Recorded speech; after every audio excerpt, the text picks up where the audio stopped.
शाहूवाडी तालुक्याच्या उत्तर भागातील शित्तूरवारून येथे आज भावपूर्ण वातावरणामध्ये घरगुती गणपतीचे विसर्जन करण्यात आले।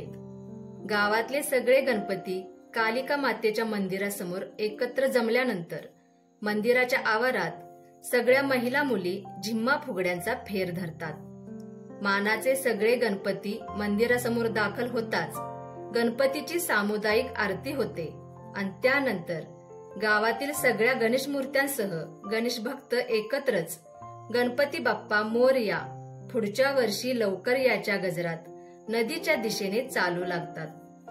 पिढ्यानपिढ्या चालत आलेल्या एकत्र गणपतीच्या विसर्जनाची ही परंपरा आजही येथील ग्रामस्थ मनोभावे जोपासतात। पुन्हा एकदा वारणेच्या काठावर गणपतीची महाआरती करून नदीपात्रात आपल्या लाडक्या गणपती बाप्पाचे विसर्जन करतात। दरवर्षीप्रमाणे याही वर्षी याच पद्धतीने मोठ्या भक्तिभावाने गौरी गणपतीला निरोप देण्यात आला।